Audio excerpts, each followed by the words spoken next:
Dallas Wayne, back with another banger for y'all. Blow your minds like.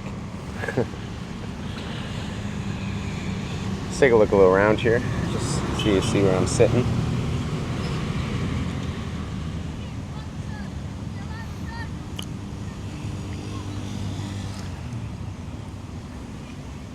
There's nothing to do in this city.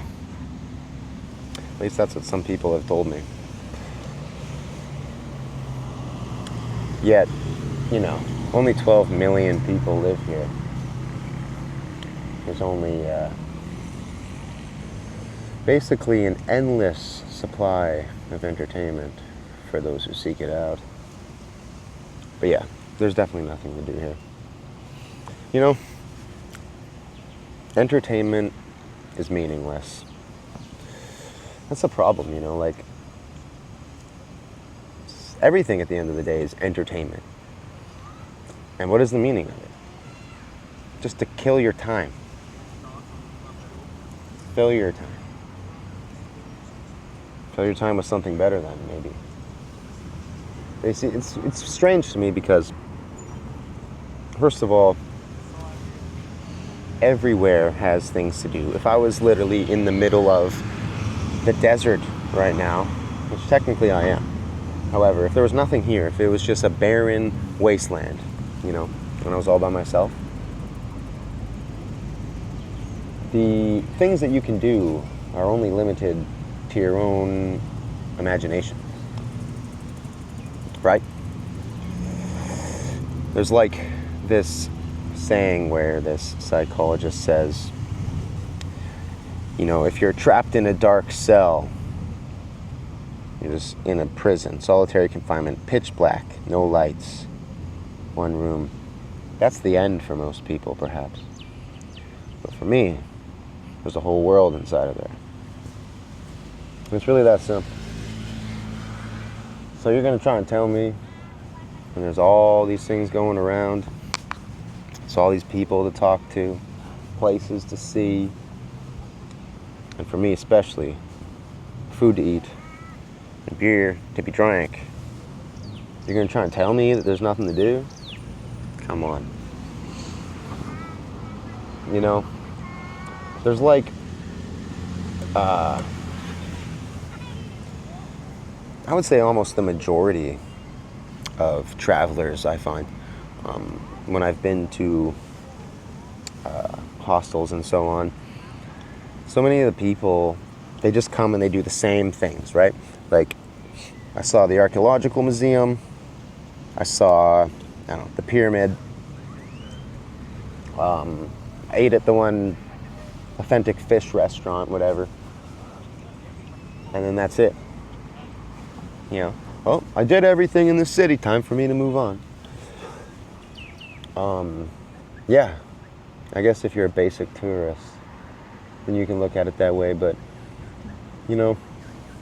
one time I was in Rome, and I was roaming around, so to speak, looking for things to do. And, a lot of things cost money, lots of money in Europe. And, some of these museums, they cost lots of money. Is it always worth it? No, that's the thing. Not always. Especially because I don't really feel the need to just fill my time with recommended activities, So anyway, like I'm roaming around the streets of Rome, and I have this realization, when in Rome. Like, what would the Romans do? Do as the Romans do, as they say. So what did I do? I gave up on trying to get into these stupid museums with these, like, the Vatican had a 4-hour lineup to get into, and I almost actually snuck into it. I got into, like, the special line for religious people. And then I got to the front, and there was one last guy that was like giving me a hard time about being there, and I was just like, yeah, you know what, never mind. I don't want to see your stupid place anyway, your stupid fake-ass country. Like, oh yeah, I really want to get into this building where the fucking KKK lives, basically. I don't think so. No. Yeah. That's just my opinion. If that offends you, I don't care. Exit out of the video, man. But for real, what a waste of absolute time. Like, I'm gonna stand in the sun for 4 hours so I can look at a bunch of paintings of Jesus. You're the ones that killed Jesus, yo. Get on my face. So I say, screw this shit. I'm not showing my passport or whatever it is. I'm not waiting 4 hours in line to see your stupid building. And there's just as many beautiful buildings everywhere else. Paintings just as grand to be seen anywhere else. So what did I do? I said, screw that.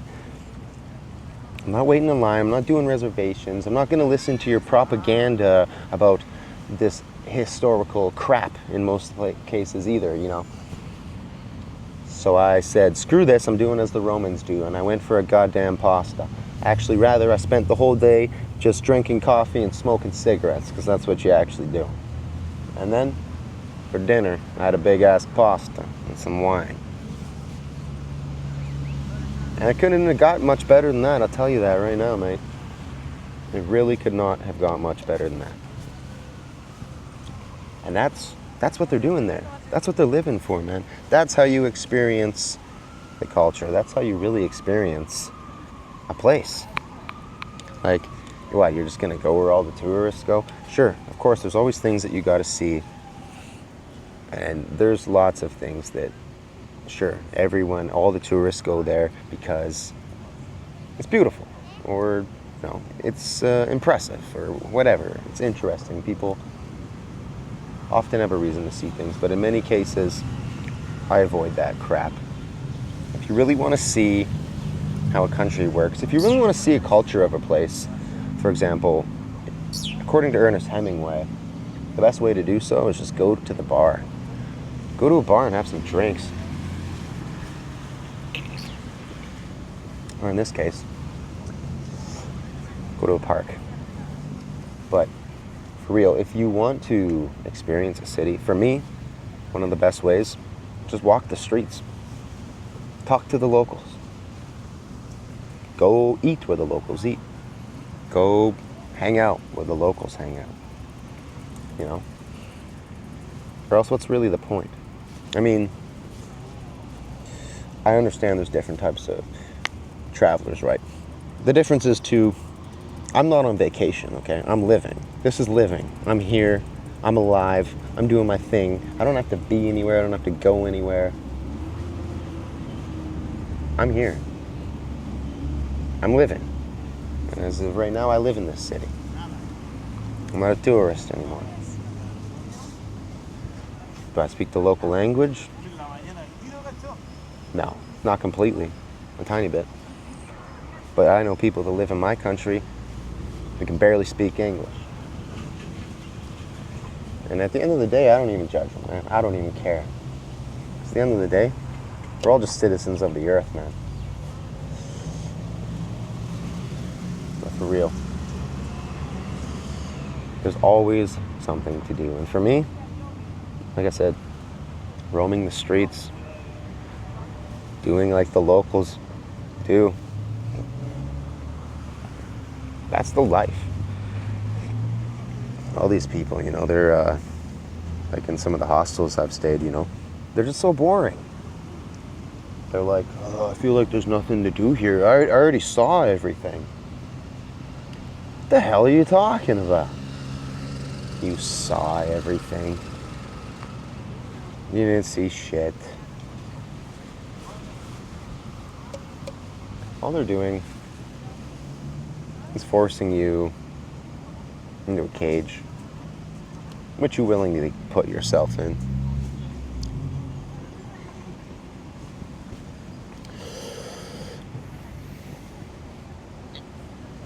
Yeah, there's nothing to do in this city.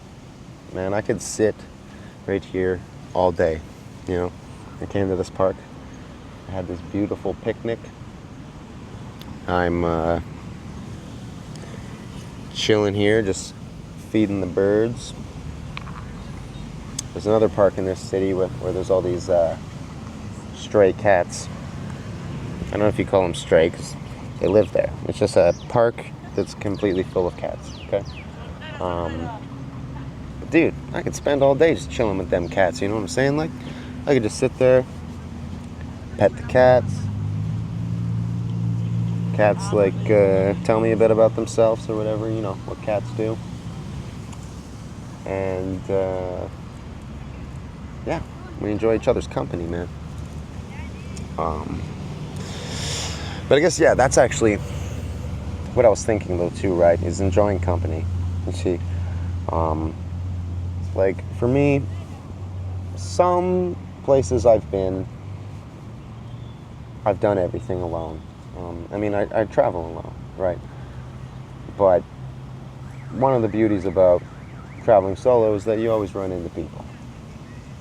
It's always easier to make a friend when you're not already with friends.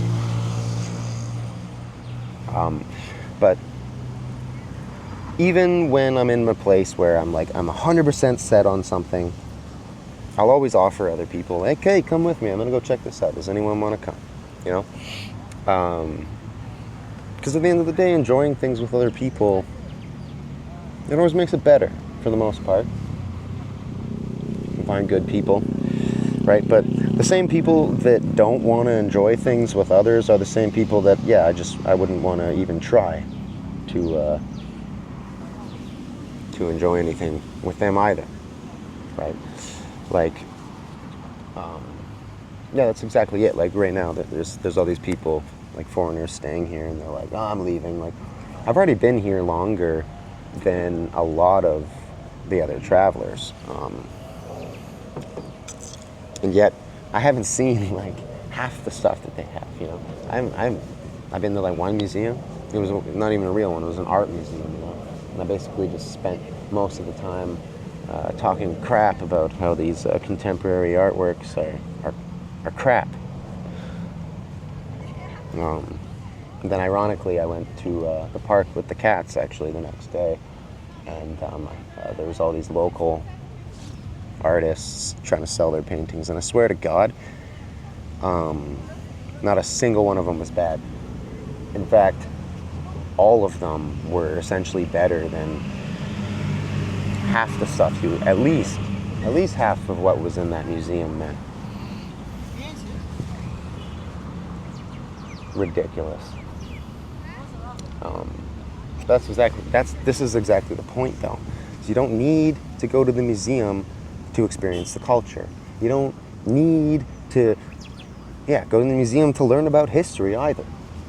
You can be absolutely amazed by how much you can learn by just talking to people.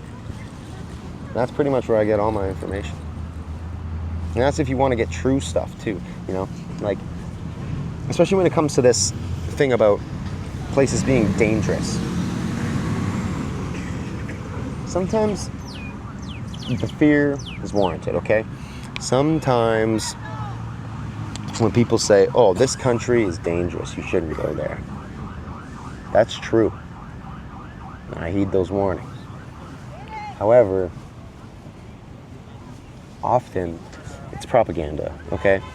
It's just like anything that's going on in the news right now.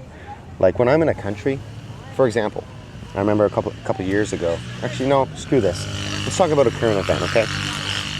Right now, in Venezuela, this Maduro, sounds like a type of liquor, but whatever his name is, I don't care. I hope I screwed it up because I have no respect for dictators, nor should anyone. This guy gets taken down, this guy gets taken out. What's actually going on there? What's the true story? Why did the Americans do this? It's hard to say. But if you really want the truth, you are not going to get it from the media. You know? So I made a friend here who's a Venezuelan, and I asked him, just casually, of course, like, what's your opinion? Do you have any say on this matter? Because at the end of the day, his opinion means way more than so-called experts, considering the fact that he's a citizen of the country. He has family there. He has family that was forced out of the country because of what was happening there, you see.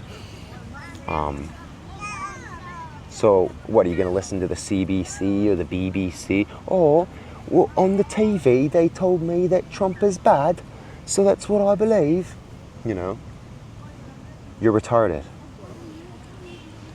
Don't ever believe anything they tell you on the news. And of course, you think Trump just came in there and did this because he's a good guy? No. No, he's not a good guy. Let's be honest about this. But the fact is, he has interests.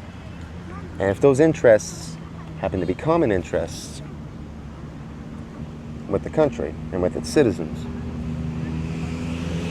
then I would say he's doing right. I would say he's doing right by them. And basically that's exactly the opinion of this Venezuelan guy. You know, they're not a fan of Trump. Like, you libtarded people, you leftards, whatever you want, you know, brainwashed, fools. Like, you think that Trump's just coming in here and shaking things up and, oh, he's all evil, it's all just about oil and so on. Even if that is 100% true, the thing is, hey, brother. I got a week, cocaine, Peru. Oh, I don't need any of that, man. I'm set. Take it easy, homie. Very, very typical, you see.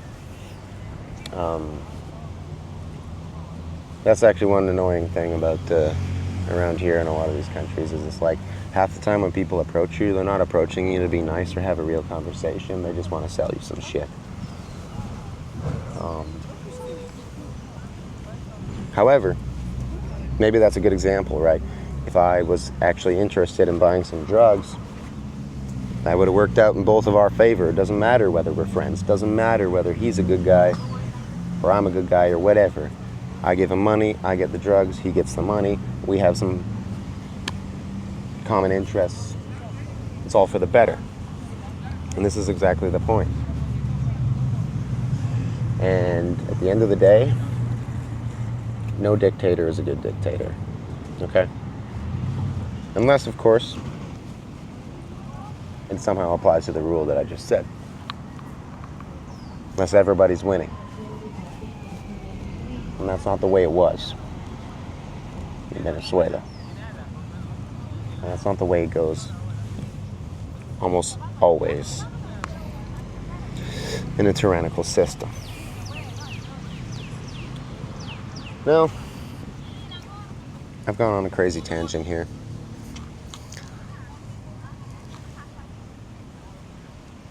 I guess I'm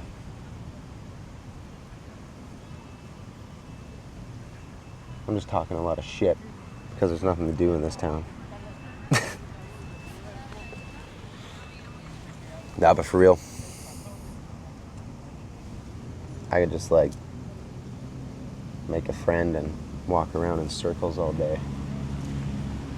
I could just sit here in this park and enjoy the sun and these incredible views. I mean, if this isn't beautiful.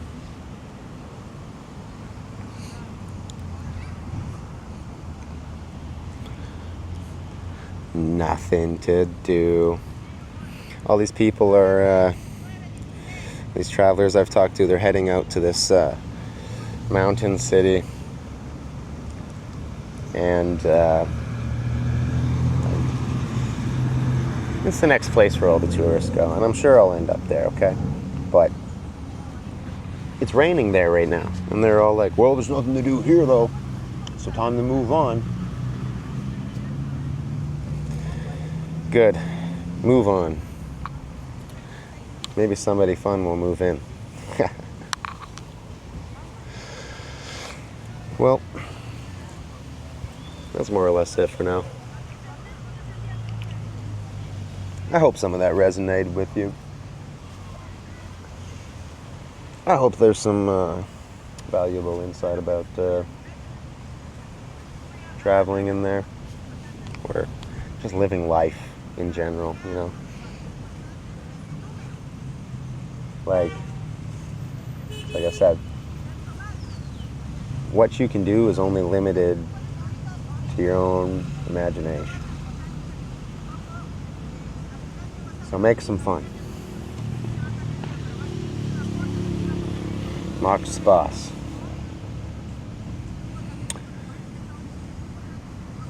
And be well.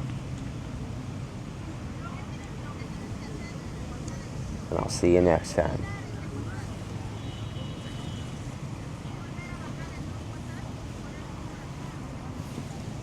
Or maybe